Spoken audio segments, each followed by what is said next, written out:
तो आज हम एक ऐसे टॉपिक पे बात करेंगे जिस पे लोग ज़्यादा ध्यान नहीं देते, बस न्यूज़ समझ के छोड़ देते हैं। हम नेचुरल डिज़ास्टर्स की बात करते हैं। हमने अभी अभी कुछ दिनों पहले उत्तराखंड में फ्लड देखा। उस बारे में आज हम थोड़ा सा इस वीडियो में बात करना चाहेंगे।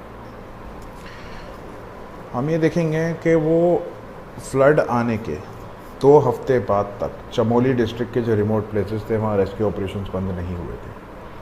हमने ये देखा कई सारे आर्मी के पर्सनल थे, बटालियंस थी, आईटीबीपी की बटालियंस थी, disaster response forces, NDRF, SDRF था। ये सब के सब जो हैं रेस्क्यू वर्कर्स, विलेजर्स, इन सबको निकालने में लगे हुए थे। ये सब कहाँ हुआ? ये 2 नदियों के बेसिन में हुआ, ऋषि गंगा और धौली गंगा। इन दोनों नदियों के बेसिन में ये बाढ़ आई और सर्वाइवर्स को ढूंढना इन बेसिन में ना के बराबर हो गया, बहुत मुश्किल हो गया। और जैसे जैसे एक के ऊपर एक दिन बढ़ता जा रहा था, इनको ढूंढना और भी ज़्यादा मुश्किल होता जा रहा था। अब अगर हम गवर्नमेंट के डेटा को देखें तो ये बताया गया कि अराउंड 61 बॉडीज़ मिली हैं और 28 बॉडी पार्ट्स रिकवर हुए हैं। पूरे पूरे इंसान बॉडी पार्ट्स रिकवर हुए हैं, जिसमें से 34 बॉडी ऐसी थी जिनके पार्ट्स को आइडेंटिफाई कर पाना भी मुश्किल था। और अगर लोकल पुलिस की माने तो 204 लोग मिसिंग थे, जिनकी मिसिंग रिपोर्ट रजिस्टर हुई है। और लगभग गांव वालों की अगर अपन बात करें, जो आसपास के गांव में रहने वाले लोग थे, उनकी अगर बात करें तो बहुत ज़्यादा शॉक्ड थे वो इस पूरी घटना से।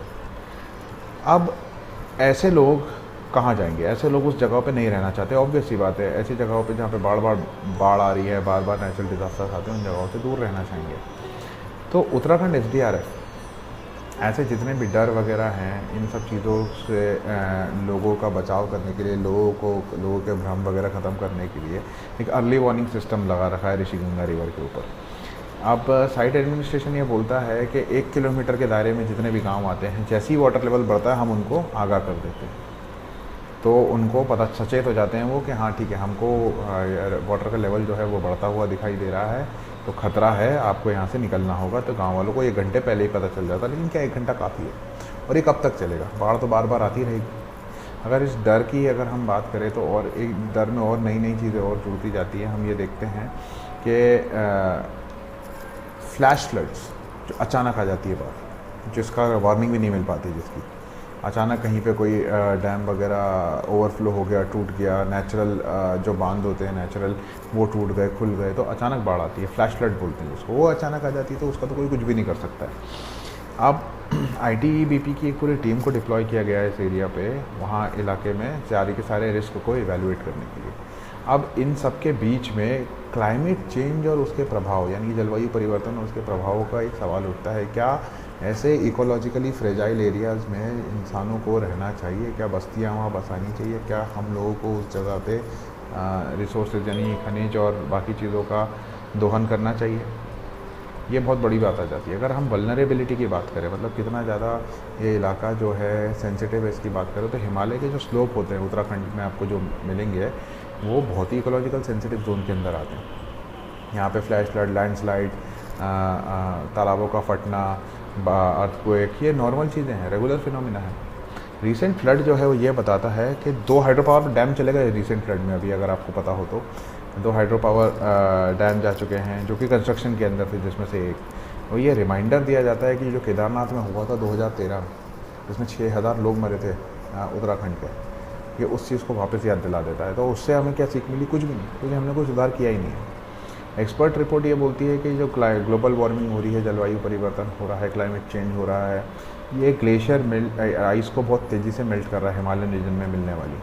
और इसी कारण से जो मैग्नीट्यूड बढ़ रहा है इसकी मेल्टिंग का, इस कारण से ऐसे डिज़ास्टर और ज़्यादा हो रहे हैं। स्टडीज़ इनके इम्पैक्ट के बारे में, राइजिंग टेम्परेचर के इम्पैक्ट के बारे में कई सालों से बता रही है।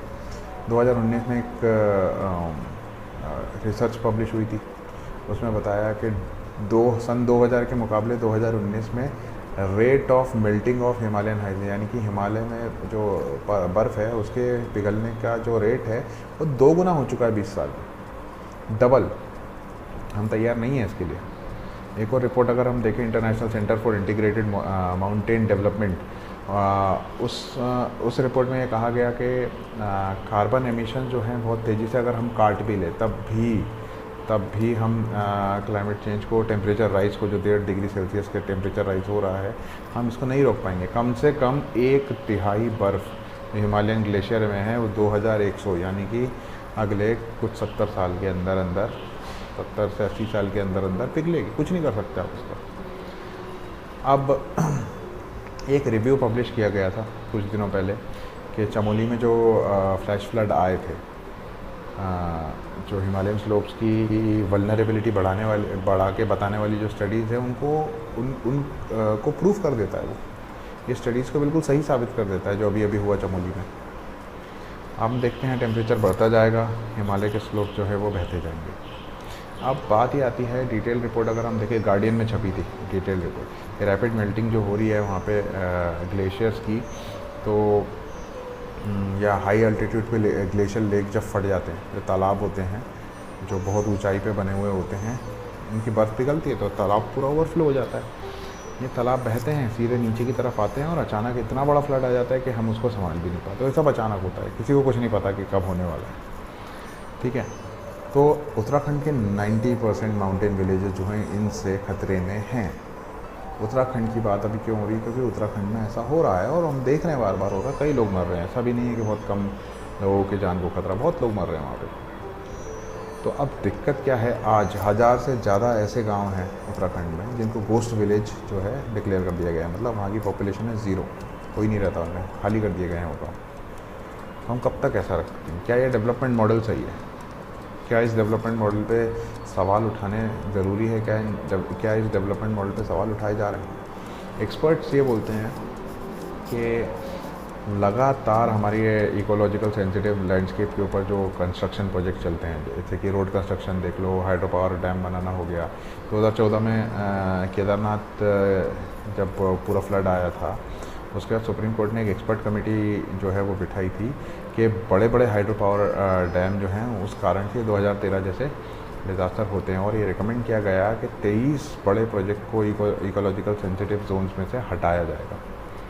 23 बड़े प्रोजेक्ट जिनकी हाइट जो है 2500 मीटर या इससे ऊपर है, उनको हटाया जाए उत्तराखंड से, और उत्तराखंड के ऐसे इलाकों से जो इकोलॉजिकली बहुत ज़्यादा सेंसिटिव है।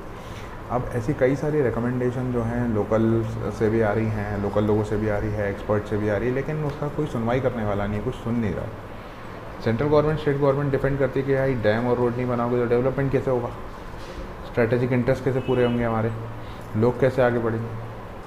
ठीक है, अब ये देखा जा रहा है कि अगर इस तरीके का इंफ्रास्ट्रक्चरल डेवलपमेंट जो है ऐसे जियोक्लाइमेटिक जोन्स में होता है जहाँ पे हल्की सी छेड़खानी भी बहुत बड़ा नुकसान कर सकती है, तो जितना हमें फ़ायदा नहीं हो रहा उससे ज़्यादा तो नुकसान हो रहा है। क्लाइमेट चेंज जैसे जैसे हिमालयन इकोसिस्टम को वल्नरेबल बनाता है, यानी कि और ज़्यादा दिक्कतों के करीब लेके आता है, तो हमें उतना ज़्यादा देखना पड़ेगा कि वहाँ की इकोलॉजी जो है, वहाँ का जो वहाँ की पारिस्थितिकी है, जहाँ की जो पर्यावरण है वो ज़्यादा बचा रहा है। अगर हम बात करें, एक सोशल एक्टिविस्ट हैं अतुल सती, जोशीमठ में रहते हैं वो, वहीं केदारनाथ के पास। उनका कहना ये है, यार इतने बड़े डैम मत बनाओ, छोटे छोटे स्टॉप डैम बनाओ, बड़े बड़े हाइड्रो पावर प्रोजेक्ट मत बनाओ, पीपल सेंट्रिक डेवलपमेंट करो, लोगों को देख के डेवलपमेंट करो। यहाँ पे उल्टा हो रहा है, लोगों को देखना पड़ता है कि डेवलपमेंट हो रही है तो हमें उस हिसाब से रहना, बल्कि डेवलपमेंट लोगों के लिए होनी चाहिए, ना कि उल्टा। लोग डेवलपमेंट के लिए नहीं होते हैं। अब क्या हमें अर्ली वार्निंग सिस्टम की ज़रूरत है? बहुत बेहतर अर्ली वार्निंग सिस्टम की ज़रूरत है। हाँ है, बिल्कुल है, हमें एक बेहतर अर्ली वार्निंग सिस्टम की ज़रूरत है, लेकिन इससे भी बड़ी ज़रूरत है एक होलिस्टिक अप्रोच अपनाने की, एक होलसम अप्रोच अपनाने की, जिसमें सारे के सारे जितने भी आयाम आते हैं इस समस्या को लेके सब इंक्लूड हैं। तो एक्सपर्ट्स बेसिकली ये बोलते हैं कि अगर क्लाइमेट क्राइसिस से डील कर रहे हैं या माइग्रेशन से डील कर रहे हैं, एडाप्टेशन या loss of damage of life, damage of animal life, या क्लाइमेट क्राइसिस के साथ डील कर रहे हैं हम, तो इन सब चीज़ों में आपको होलिस्टिक अप्रोच अपनानी ज़रूरी है। होलिस्टिक अप्रोच का मतलब क्या होता है? होलसम अप्रोच, हर चीज़ होनी चाहिए उसके अंदर। अगर हमने टाइम पे इन सब चीज़ों को ठीक नहीं किया तो कहीं ना कहीं ये डिज़ास्टर बढ़ते ही जाएंगे और इनका हम कुछ भी नहीं कर पाएंगे। सैड पार्ट क्या है इसके अंदर कि हम कर तो अभी भी कुछ नहीं सकते। समस्या ये है बहुत बड़ी कि हम कर तो अभी भी कुछ नहीं सकते। ये सारी चीज़ें तो होंगी, लेकिन हम एक चीज़ कर सकते हैं, इनका जो रेट है कि जितनी तेज़ी से हो रही है उतनी तेज़ी से ना हो, इसको रोकने के लिए ज़रूर हम कुछ कर सकते हैं। रोक तो नहीं सकते इन क्लाइमेट इन डिज़ास्टर्स को, लेकिन हाँ इसका रेट कम कर सकते हैं, बस इतना कर सकते हैं, इतना हमारे हाथ में, तो इतना तो करें। अभी तक तो हम ये भी नहीं कर रहे। अब क्लाइमेट चेंज मिटिगेशन का मतलब क्या होता है? ये शब्द कई बार आपने सुना होगा, climate change mitigation. Climate change prevention नहीं सुना होगा, क्योंकि वो हो ही नहीं सकता। अभी सिर्फ जो समस्या है वो मिटिगेट हो सकती है, उसको स्लो किया जा सकता है, ख़त्म तो अब वो नहीं होगी। उत्तराखंड फ्लड जो था वो क्लियर एग्जांपल था कि किस तरीके से हम जो फेल हो रहे हैं क्लाइमेट चेंज के इफ़ेक्ट्स को मिटिगेट करने में, वो हमारे लिए कितना बड़ा खतरा बन सकता है। हम ये देख रहे हैं, लोग मर रहे हैं, विलेजेस डिस्प्लेस हो रहे हैं, गांव खाली करने पड़ रहे हैं।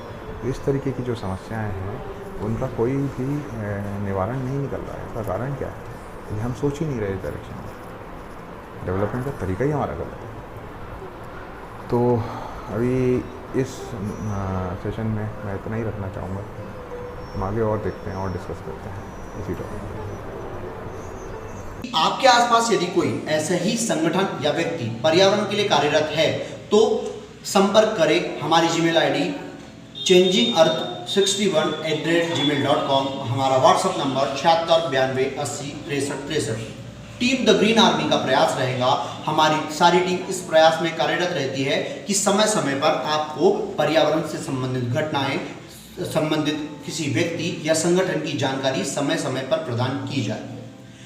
और इसके साथ एक बात और कहूँगा कि फेसबुक पर एक ग्रुप बनाया गया है चेंजिंग अर्थ, उसे जाकर ज्वाइन करें। लिंक डिस्क्रिप्शन में दी गई है, जिसमें हम पर्यावरण से संबंधित कार्य कर रहे हैं लोगों को जोड़ रहे हैं। अगर आप थोड़े से भी जागरूक हैं तो जरूर उस ग्रुप को में अपनी सदस्यता लीजिए। धन्यवाद।